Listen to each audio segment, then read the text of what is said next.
सद्गुरु महाराज की जय।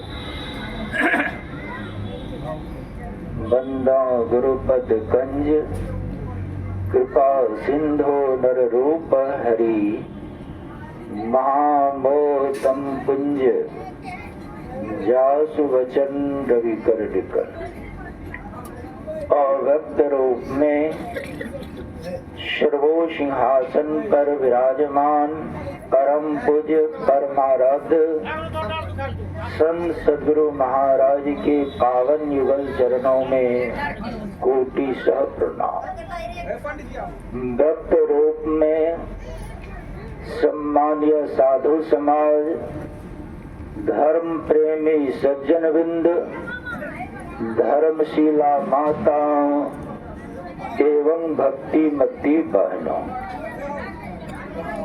गुरु महाराज की असीम कृपा से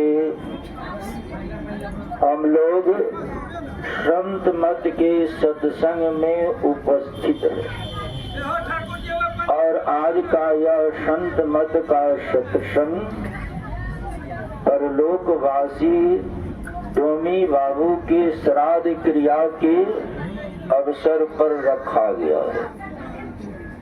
तो जिस अवसर पर आज हम लोग सत्संग कर रहे हैं, यह अवसर एक न एक दिन हर घर में आता है। एक समय की बात है, भगवान बुद्ध काशी में विराजमान थे। तो काशी की एक महिला का एक लौता पुत्र मर गया, लेकिन उसे विश्वास नहीं होता था जो मेरा पुत्र मर गया है। वे लोगों से कहती फिरती थी, मेरा पुत्र बीमारी से बेहोश हो गया है, इसे होश में ला दीजिए। लोग समझाते थे लेकिन वह नहीं समझती थी। तो लोगों ने विचार किया, यह वैसे नहीं समझेगी, इसे भगवान बुद्ध के पास भेज देना चाहिए। तो लोगों ने कहा, तुम अपने मृत पुत्र को उठाकर भगवान बुद्ध के पास ले जाओ, वही होश में ला सकती। तो वह महिला अपने मृत पुत्र के शरीर को उठाकर भगवान बुद्ध के पास पहुंचती है, आगे में रख देती है और हाथ जोड़कर कहती है, भगवान मेरा पुत्र बीमारी से बेहोश हो गया है, इसे होश में ला दीजिए। भगवान मन में विचार किए, यह ममताग्रस्त महिला उसे नहीं समझेगी, इसे युक्ति पूर्वक ज्ञान करवाना चाहिए। तो भगवान कहते हैं, ठीक है, तुम्हारा पुत्र होश में आ जाएगा, लेकिन इसके लिए तुम्हें इस काशी नगरी से किसी घर से एक मुट्ठी सरसों का दाना मांग कर लाना होगा। तो जब एक मुट्ठी सरसों दाना की बात सुनी, उनके मन में खुशी हुई। जो किसी न किसी घर में एक मुट्ठी सरसों का दाना मिल जाएगा और मेरा पुत्र होश में आ जाएगा। लेकिन जो ही बढ़ना चाह रही थी, तो भगवान कहते, सुनो, एक बात याद रखना, सरसों का दाना उसी घर से लेना जिस घर में कभी किसी की मृत्यु नहीं हुई हो। अब वह महिला काशी नगरी में सरसों दाना के लिए घूमने लगी। सरसों का दाना तो मिल जाता था, लेकिन जब जो आपके घर में किसी की मृत्यु भी हुई है तो लोग झुंझला उठते थे।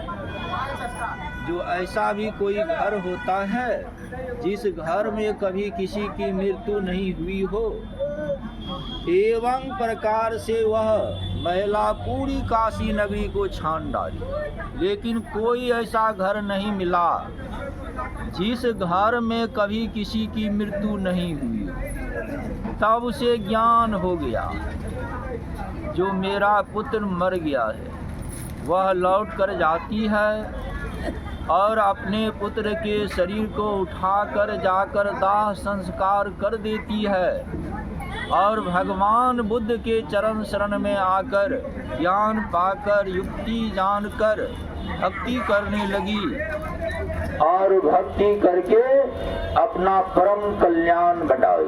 कहने का भाव है, जिस अवसर पर आज हम लोग सत्संग कर रहे हैं, यह अवसर एक न एक दिन हर घर में आता है, क्योंकि जो भी संसार में आए हैं, अभी हम लोग पूर्ववक्ता से श्रवण किए, आए हैं सो जाएंगे राजा रंग फकीर। जो भी संसार में आए हैं सबको एक न एक दिन जाना होगा। इसीलिए भगवान श्री राम एक सभा बुलाई, जबकि भगवान श्री राम के राज में सभी प्रजा लोग सुखी संपन्न थे, किसी को किसी प्रकार का अभाव नहीं था। इसीलिए कहा गया है, देहिक देविक भौतिक तापा, राम राज काहू नहीं व्यापा। भगवान श्री राम के राज में यह तीनों ताप से जो दुख होता है वह नहीं था।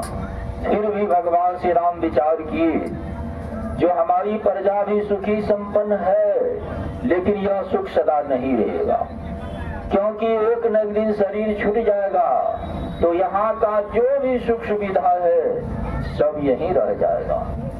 इसलिए ऐसा भी कुछ उपाय करना चाहिए जिससे हमारी प्रजा यहाँ भी सुखी रहे और यहाँ से जाने के बाद परलोक में भी सुखी रहे। इसी के लिए भगवान एक सभा बुलाते हैं, जिसमें गुरुजन पुरुजन जितने भगवान श्री राम के राज में थे सबको बुलाए और अपने ही मुखारविंद से भगवान श्री राम उपदेश करने लगे। वही उपदेश अभी हम लोग पाठ में श्रवण किए। बड़े भाग मानुष तनु पावा, सुर दुर्लभ सब ग्रंथ ही गावा। बड़े भाग से यह मनु शरीर प्राप्त होता है। सुर दुर्लभ, यह मनु शरीर जो है देवी देवताओं को भी दुर्लभ है। देवी देवता भी मनु शरीर के लिए ललायित है, व्याकुल है। कहेंगे देवी देवता तो मनुष्य विशेष हैं, फिर भी क्यों मनुष्य शरीर चाहती है? तो देवी देवता भी सदा के सुखी नहीं है। देवी देवता कौन बनते हैं? जो इस संसार में पुण्य कर्म करते, वहीं जाकर स्वर्ग वैकुंठ आदि लोक लोकांतर में देवी देवता बनकर स्वर्ग वैकुंठ आदि लोक लोकांतर का सुख भोगते हैं। और सुख भोगते भोगते जब पुण्य रूपी पूंजी छिन्न हो जाता है, तो स्वर्ग वैकुंठ आदि लोक लोकांतर में रहने वाली देवी देवता के शरीर में रहने वाले जीव को भी वहां से भी लौटाकर इस संसार में 84 के चक्र में भेज दिया जाता है। इसलिए भगवान श्री राम के उपदेश में है, स्वर्ग हो स्वल्प अंध दुखदाई। स्वर्ग वैकुंठ आदि लोक लोकांतर जो है वह भी अंत में दुखदायी हो जाता है। इसीलिए देवी देवता भी चाहते हैं मुझे भी मनुष्य का शरीर मिल जाए, जिसे मैं भी परमात्मा का भजन करके अपना परम कल्याण बना लूं। तो यह मनुष्य शरीर जो है देवी देवताओं को भी दुर्लभ है। और भगवान श्री राम कहते हैं, साधन धाम मोक्ष कर द्वारा, पाई न जही परलोक समारा। यह मनुष्य शरीर जो है यह साधनों का धाम है और इसमें मोक्ष का द्वार लगा हुआ है। जिस द्वार होकर आप शरीर और संसार से मुक्त हो सकती है, दुखों से मुक्त हो सकती है, वह द्वार इसी मनुष्य शरीर में लगा हुआ है और 84 लाख योनियों में नहीं है, देवी देवता के शरीर में भी नहीं है, मात्र मनुष्य शरीर में ही है। तो ऐसा साधनों का धाम और मोक्ष का द्वार पाकर जो परलोक को नहीं सुधारते हैं, तो भगवान श्री राम कहते हैं शो परत दुख पावही सिर धुनि धुनि पचताय काल ही कर्म ही ईश्वर ही मिथ्या दोष लगर। वह जब यहाँ से परलोक जाता है और वहाँ दुख मिलता है तो सिर धुन धुन कर पछताता है, फिर पछताने से कोई लाभ नहीं होता है। इसीलिए संत महापुरुष पहले से चेतावती है, जो पहले सचेत हो जाइए जिसे कि परलोक में पछताना नहीं पड़े, दुख भोगना नहीं पड़े। यानी आप जीते जी परमात्मा को जान लीजिए, परमात्मा की भक्ति कर लीजिए, तो आपको परलोक में पछताना नहीं पड़ेगा। आगे चलकर भगवान श्री राम कहते हैं जाओ परलोक यहाँ सुख चाहो, सुनी मम वचन हृदय दृढ़ गहो, सुलभ सुखद मार्ग यह भाई, भक्ति मोरी पुराण श्रुति गाई। कहते हैं हे पर जाओ, यदि आप लोग यहाँ भी सुख चाहते और परलोक में भी सुख चाहते हैं तो मेरे वचन को सुनिए और उसको हृदय में धारण कीजिए। वह क्या है? तो सुलभ सुखद मार्ग यह भाई, भक्ति मोरी पुराण श्रुति गाई। वह है मेरी भक्ति जिसे संत महापुरुष सदा से सुलभ करके रखे। जब से यह सृष्टि बना है तब से संत महापुरुष भक्ति का प्रचार प्रसार करते आ रही है, इसलिए यह सदा से सुलभ है और यह सुखद है। यानी भक्ति करना जो प्रारंभ कर देते हैं सुख मिलना प्रारंभ हो जाती है। तो कहेंगे भक्ति तो सभी कोई करते हैं, तीर्थों में जाते हैं, धामों में जाते हैं, मंदिरों में जाते हैं, पान फूल प्रसाद नैवेद्य चढ़ाते हैं, लोग इतना ही भक्ति समझते हैं। लेकिन संत महापुरुष कहते हैं इतनी ही भक्ति नहीं है। यह जो पान फूल प्रसाद नैवेद्य चढ़ाते हैं इसके द्वारा आप अपना श्रद्धा अर्पण करते हैं, लेकिन इतनी ही भक्ति नहीं है। पहले आपको जानना होगा जो भक्ति कहते किसे है। हमारे गुरु महाराज कहते हैं भक्ति का अर्थ होता है सेवा। जिस प्रकार कोई भूखा है उसे भोजन करा देते हैं तो यह उसका सेवा हो जाता है, भक्ति हो जाती है।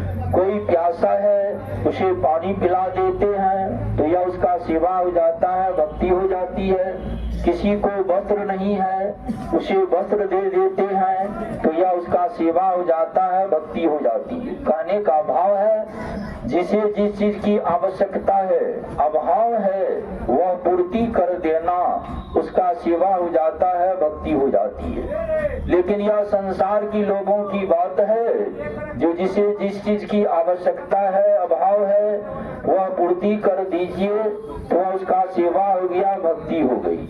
लेकिन परमात्मा को क्या अभाव है? जो वह वस्तु देकर हम परमात्मा की सेवा करेंगे, परमात्मा को कोई अभाव नहीं है। इस संसार में जो भी वस्तु है सबको परमात्मा ने बनाया है। अब किसके लिए बनाया है? शरीरधारी जीवों के लिए, अपने लिए नहीं बनाया है। तब परमात्मा को चाहिए क्या? तो गुरु नानक साहब कहती ऐसी सेवको सेवा करे जिसका जीव तिस आगे धरे। कहते हैं सेवक भक्त ऐसी भक्ति करे, ऐसी सेवा करे जिसका यह जीव है उस परम पिता परमात्मा के पास। इस जीवात्मा को पहुंचा देना ही परमात्मा की सेवा है, परमात्मा की भक्ति है। तो कहेंगे कहाँ जाकर हम अपने आप को परमात्मा के पास पहुंचाएंगे? परमात्मा कहाँ है और कहाँ नहीं है? संत महापुरुष कहते हैं परमात्मा सर्वव्यापक है, परमात्मा से एक तिल भी जगह खाली नहीं है। लेकिन बाहर आप जहाँ भी जाएंगे शरीर इंद्रियों के द्वारा जाएंगे और शरीर इंद्रियों के द्वारा जो भी दर्शन होता है उसके लिए भगवान श्री राम ही लक्ष्मण जी के पूछने पर कहे हैं गौ गोचर जहाँ लगी मन जाई, सो सब माया जान होगा। इंद्रियों के द्वारा बाहर जहाँ भी जाएंगे सब माया का दर्शन होगा, परमात्मा का नहीं। इसीलिए संत महापुरुष कहते हैं परमात्मा के पास अपने को हाजिर करने के लिए बाहर नहीं, अपने अंदर में परमात्मा को खोजना होगा। संत कबीर साहब कहते हैं कस्तूरी कुंडल बसे मृग ढूंढे बन माही, ऐसे घट में पीर है दुनिया जाने नाही। जिस प्रकार मृगा के नाभि में कस्तूरी का सुगंध रहता है और वह सुगंध जब मृगा को लगता है तो मृगा उस सुगंध को खोजने के लिए जंगल झाड़ घास पात में चला जाता है। खोजते खोजते थक जाता है लेकिन सुगंध प्राप्त होता नहीं, क्योंकि सुगंध है उसके नाभि में और ज्ञान वह घास पात में खोजता है। उसी तरह कहते हैं सबके घट में पीव है दुनिया जाने नाही। सबके अंदर में परमात्मा है, इसलिए परमात्मा की खोज बाहर नहीं। आगे लेते हैं तो कल समय ठीक। तो परमात्मा की खोज बाहर नहीं, अपने अंदर करना होगा। संत कबीर साहब कहते हैं जो सबके घट में वह परमात्मा है। और हमारे गुरु महाराज भी कहते हैं निज तन में खोज सज्जन बाहर न खोजना, अपने ही घट में हरि है अपने में खोजना। परमात्मा की खोज बाहर नहीं, अपने अंदर कीजिए। तो अपने अंदर खोजने के लिए संत सदगुरु से युक्ति जानिए और युक्ति जानकर अंतर साधना कीजिए तो एक न एक दिन परमात्मा का साक्षात्कार होगा, परम कल्याण होगा। इसलिए सत्संग यज्ञ को ज्ञान यज्ञ कहा गया है। ज्ञान यज्ञ का महाफल होता है। तो आज का ज्ञान यज्ञ टोमी बाबू की आत्मा की शांति के लिए रखा गया है। तो मैं गुरु महाराज से प्रार्थना करता हूँ वह आत्मा जहाँ कहीं भी हो उसे शांति देने की कृपा करेंगे, कल्याण करने की कृपा करेंगे। और जहाँ पर सत्संग यज्ञ होता है वह स्थल परम